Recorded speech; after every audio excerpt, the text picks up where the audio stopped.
ராகுல் காந்தி உங்கள்கிட்ட தொடங்குறேன். நீங்கள் தான் இதுக்கான பொருள் உரை விளக்க உரையெல்லாம் சொல்லிட்டீங்கன்னா அதுக்கப்புறம் நம்ம விவாதத்தையும் நோக்கி நகரலாம்.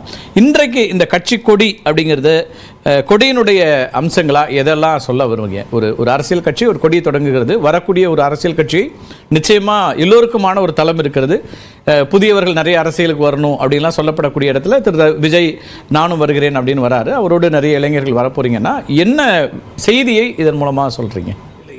எல்லா மக்களுக்குமான இந்த சம உரிமையும் சம வாய்ப்பையும் வழங்கணுங்கிற பல்வேறு கோட்பாடுகளை இணைச்சு தான் எங்களுடைய பயணமே தொடங்கியிருக்கு. ஓகே, சொல்லப்போனால் ஆரம்பத்திலிருந்து ரசிகர் மன்றமாக இருந்தவர்களை எங்கள் தலைவர் மக்கள் இயக்கமாக மாற்றினார். நற்பணி மன்றமாக மாற்றி அதற்கு பிறகு மக்கள் இயக்கமாக மாற்றுறார்.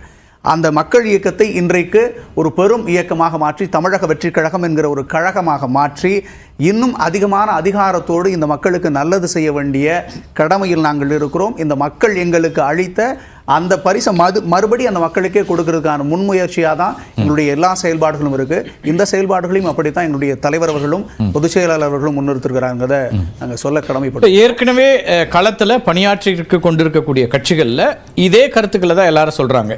மக்களாட்சி பற்றி பேசுகிறாங்க, மதச்சார்பின்மை பற்றி பேசுகிறாங்க, சமூக நீதி பாதை அப்படின்னா புதிதாக இன்னொரு கட்சிக்கான தேவை இருக்கான்ற ஒரு கேள்வி மக்கள்கிட்ட வரும். அப்போ என்ன அடிப்படையில் இவர்கள் செய்யாத ஒன்றை நாங்கள் முன்வைக்கிறோம் அல்லது இவர்கள் கொடுக்காத தீர்வை நாங்கள் முன்வைக்க போகிறோம், நாங்கள் கொடுக்க போகிறோம்னு உங்கள் கட்சி சொல்லுது? உண்மைதானே? ஏன்னா நீங்கள் சம வாய்ப்பு சம உரிமை அப்படின்னு எல்லா கட்சிகளும் சொல்லிக்கிட்டே இருந்தால் கூட இன்றைக்கு நிறைய இடங்களில் நம்முடைய சமூகமும் நம்முடைய மக்களும் பாதிக்கப்படுற நிறைய இடங்கள் இருந்துக்கிட்டே தான் இருக்குது.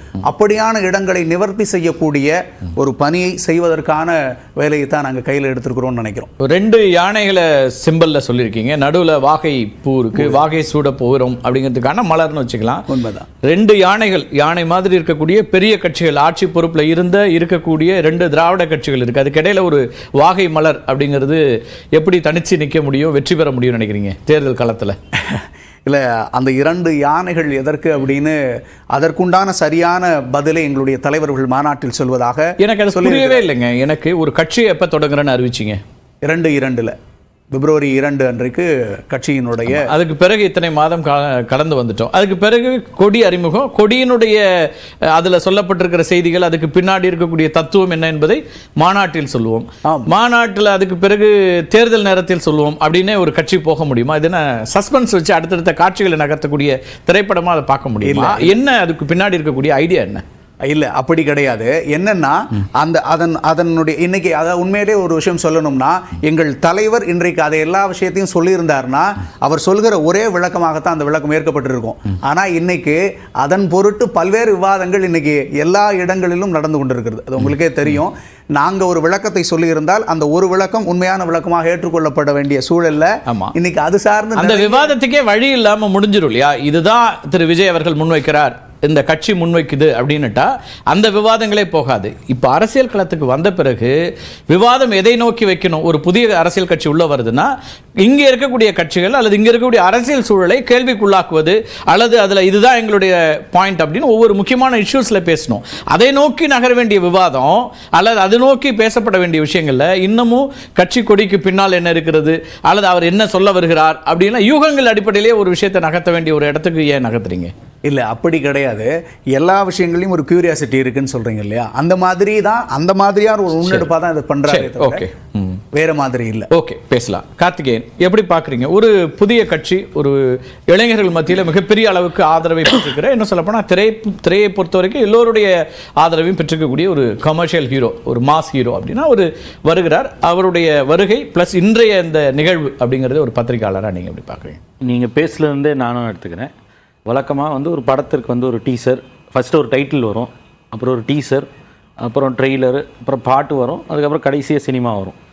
அதே தான் இங்கேயும் பண்ணியிருக்காங்க. February 2 கட்சிக்கு ஒரு பேர், ஒரு எதிர்பார்ப்பை உருவாக்கணுங்கிறாரு. இது சினிமா இல்லையா, அரசியலாச்சு.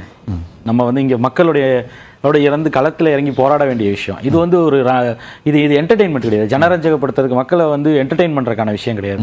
இதில் இது சீரியஸ் பிஸ்னஸ், இது பாலிடிக்ஸ். இது இங்கே நீங்கள் மக்களோட கலப்பணி செய்யணும், அமைப்பை உருவாக்கணும், மக்கள்கிட்ட உங்கள் எண்ணத்தை கடத்தணும், நம்பிக்கை அதெல்லாம் கடத்தணும். அதெல்லாம் விட்டுட்டு நான் உங்கள்கிட்ட ஒரு டிபேட்டை கிரியேட் பண்ணுவேன் அப்படின்ற டிபேட்டை கிரியேட் பண்ணலாம். இப்போ நீங்கள் ஒரு கொள்கையை சொல்லிட்டு இது என் கொள்கைன்னு சொல்லும்போது ஏன் இந்த கொள்கையை தேர்ந்தெடுக்கப்பட்டது, அது எவ்வாறு நாங்கள் இதை வடித்தெடுத்தோம், இந்த கொள்கை இப்படி இந்த அடிப்படையில் இந்த கொள்கையின் பயணிக்க போகிறோம்னா அப்போ இதுல முன்பு இதுல இருந்த தவறுகள், அவர்கள் ஏதாவது தவறு செஞ்சிருக்கலாம், இல்ல அதுல திருத்தங்கள் மேற்கொண்டிருக்கலாம். அந்த மாதிரி ஒரு விவாதத்தை கொண்டு வர்றது தான் வந்து ஒரு ஹெல்த்தி டிபேட். நீங்க நான் எதுவுமே சொல்ல மாட்டேன், நீங்க சொல்றதெல்லாம் சொல்லுங்க, அதுக்கப்புறம் நான் எல்லாத்தையும் எடுத்து போட்டு ஒரு காக்டெயில் மாதிரி கடைசியா வந்து நான் கொடுத்துருவேன் அப்படின்ற ஒரு பாட்டை போட்டுக்குவேன், இல்லைன்னா ஒரு உறுதிமொழியை சொல்லுவேன் அப்படின்றது. நீங்க புதிய தத்துவத்தை யாரும் போய் மார்ஸ்ல தூக்கிட்டு வர போறது இல்ல. இருக்கக்கூடியதுல அவர்களுக்கு மாநாடு விரைவில் நடக்க இருக்கிறது, அந்த மாநாட்டுல எல்லாத்தையும் சொல்றேங்கிறாரு. அததான் சொல்றேன், இது சினிமா இல்லையேன்றேன். சினிமா கிடையாது, இது வந்து அரசியல்ல வந்து நீங்க வந்து விஷயங்களை வந்து வெளியே சொல்லணும். நீங்க கட்சி அறிவிக்கிறத வந்து ட்விட்டர்ல போடுறீங்க, வெற்றி கழகம் அப்படின்றத ட்விட்டர்ல தான் தெரிஞ்சுக்க வேண்டியது இருக்கு. அதற்கப்புறம் வந்து இப்போ கொடி அனௌன்ஸ் பண்ணிட்டு நீங்க வந்து அதுலயும் வந்து என்ன அந்த கொடிக்கான அர்த்தம் என்னன்றதே மாநாட்டு வரைக்கும் வெயிட் பண்ணணும். கொள்கை விளக்கமும் அப்படிதான் சொல்லுவோம். ஆனா மோரார்லெஸ் கொள்கை எந்த வழியில் இருக்க போகுதுன்றது அவங்க உறுதிமொழியில் சொல்லிட்டாங்க. ஆனால் மொழி மட்டும் இல்ல, இதுக்கு முன்னாடி ஒரு பெரிய ஒரு விளக்கத்தை கொடுத்திருந்தாங்க. இந்த கட்சியினுடைய நோக்கம் என்ன அப்படின்னு ஒரு அறிக்கை கொடுத்திருந்தாரு. அந்த நோக்க அறிக்கையில சொல்லியிருந்தாரு, மதவாதத்தை எதிர்ப்பது, இங்க அதே போல மாநில உரிமை பேசுறது, அப்புறம் சாதி இனவாதத்தை எதிர்ப்பது, அப்படிலாம் பல்வேறு அம்சங்களை சொல்லியிருந்தார். அதெல்லாம் தானே அவருடைய இல்ல, அதுதான் பாரோட லார்ஜர் எல்லா விஷயங்களும், அதாவது எங்கேயுமே வந்து ஒரு கேள்வி எழுந்தக்கூடாதுன்றதுக்காகத்தான் வந்து தேசியத்தை பேசுவோம், சாவர்னிட்டி ஆஃப் த கண்ட்ரி, நாட்டினுடைய இறையாண்மையில எந்த கேள்வி எழுப்பிட மாட்டோம், பிரிவினைன்னு சொல்லி எங்களை வந்து தமிழ் தேசியத்துக்குள்ள சுருக்கிடாதீங்கன்றதுக்காக தேசியன்ற ஒரு விஷயத்தை முன்னெடுத்தாச்சு. அப்புறம் மாநில உரிமை, சமூக நீதி, அதை வந்து தமிழ்நாட்டில் இருக்கக்கூடிய அந்த திராவிட கட்சிகள், திராவிட இயக்கம் 100 ஆண்டுகளாக வலியுறுத்தக்கூடிய விஷயத்தை அதையும் உள்ள சேர்த்துருவோம். அதற்கப்புறம் மதத்திற்கு அப்பாற்பட்டது, நாங்க எங்களை வந்து நீங்க மதத்துக்குள்ள சுருக்க முடியாது, நாங்க வந்து ஒரு செக்யூலரான ஒரு கட்சி அப்படின்றது, அப்ப சமத்துவம் எல்லா விஷயத்தையும் உள்ள சேர்த்தியாச்சு. ஆனால் நீங்க இதை வந்து சொல்லும் பொழுது இது என்ன அடிப்படை, இதில் நாங்க என்ன திசையில பயணிக்க போறோம், இதற்கான எங்களுடைய கொள்கை, என்னோட ஆக்ஷன் பிளான் என்ன, இதெல்லாம் எதையுமே சொல்ல மாட்டான்ட்டு எல்லாமே மாநாட்டில் சொல்றோன்றாரு. தேர்தலுக்கு நாள் இருக்கு, 2026 இருக்கு, அதுக்கு முன்னாடி இப்ப என்ன அவசரம் அப்படிங்கிற ஒரு கேள்வி. ஒரு கட்சியில வந்து ஒரு கட்டமைப்பை உருவாக்கணும், மக்கள்கிட்ட அந்த விஷயம் போய் சேரணும்ல. கட்டமைப்பு இன்டர்னல் இஷ்யூ, அவங்க அதை பண்ணிட்டு தான் இருக்காங்க. இல்ல, உங்களுக்கான டைம் என்ன இருக்கு, உங்களுடைய 2026 தேர்தலை எதிர்நோக்கி போறீங்க. இதுல என்ன அடிப்படையை நம்ம பார்க்க வேண்டியதுன்னா ஒரு டிசைசிவ்னஸ் இல்ல அவங்க கிட்ட. ஓகே, இதுல வந்து தீர்மானமா இதை செய்ய போறோம் அப்படின்றது இல்ல. அது இந்த கட்சி விஷயத்துல மட்டும் இல்ல, நீங்க மித்த விஷயத்துல அவர் கள்ளக்குறிச்சி பிரச்சனையாகட்டும், இல்ல நாட்டில் நடக்கக்கூடிய மித்த விஷயங்கள்ல தேசிய அளவுக்கு செய்ய வைக்கக்கூடிய விவகாரத்துல ஒரு உறுதியான நிலைப்பாட்டை அறிவிச்சார். இல்ல, நிலைப்பாடு இருக்கு. ஆனா அதுல அவர் எடுத்து வைக்கக்கூடிய அந்த பொலிட்டிக்கல் ரெட்டரிக் இருக்கு இல்லையா, அந்த அரசியல் பொலிட்டிக்கல் டிஸ்கோர்ஸ்ன்றது அதுல ஒரு டிசைசிவ்னஸ் இல்ல.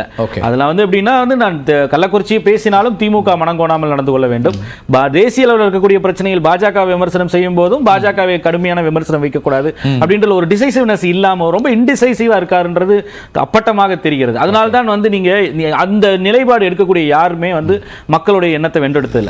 அப்புறம் முக்கியமான விஷயம் சொன்னார், ஜனநாயகத்தன்மையோடு எல்லாருடைய கருத்தை கேட்டு இது பண்றோம். உங்க கட்சியோட அடிப்படையா வந்து செயல்பாட்டில் ஆரம்பம் முதற்கொண்டே ஜனநாயகம் கிடையாது. உங்க கட்சி என்ன அடிப்படையில் அப்படி ஒரு கட்சியினுடைய பொதுச் செயலாளர் இருக்கக்கூடிய வந்து திரு புஷி ஆனந்த் அவர்கள் ஒரு கூட்டத்தில் வந்து அங்க இருக்க ஒரு நிர்வாகி வர்றார். அந்த நிர்வாகியினுடைய பெயர் வந்து விஜய், புதுக்கோட்டையிலிருந்து வர்றார். தளபதியினுடைய பெயர் கொண்ட அந்த நிர்வாகி, புதுக்கோட்டையிலிருந்து வந்த நிர்வாகி அப்படின்னு கட்சியினுடைய தலைவர் பேரை சொல்றதுல வந்து இன்னும் வந்து ஜனநாயகம் இல்லைன்னா என்ன ஜனநாயகத்தை நீங்க மக்கள்கிட்ட போய் வந்து பேச போறீங்க? இது என்னன்னா எங்க வந்து பிரச்சனைனா அது அவர் தனிப்பட்ட விஜயோட பிரச்சனைன்றதை தாண்டி இது எங்கன்னா அரசு அந்த சினிமால இருந்து அப்படியே அது எக்ஸ்டெண்ட் ஆகுது. அங்க வந்து நீங்க ஒரு குக்கூன் மாதிரி எப்பவுமே வந்து உங்களை சுத்தி ஒரு பவுன்சர், இன்னைக்கு கூட பவுன்சர்கள்லாம் இருந்தாங்க. அப்போ வந்து அவங்கள வந்து மக்கள்கிட்ட வந்து நெருங்க முடியாது, இல்ல மக்கள் அவங்க கிட்ட நெருங்க முடியாது. ஒரு வளையத்துக்குள்ளேயே அவங்க சுருங்கி இருப்பாங்க, அந்நியப்பட்டே இருக்காங்க. அது பொதுவா எல்லா நடிகருக்குமே பொருந்தும்.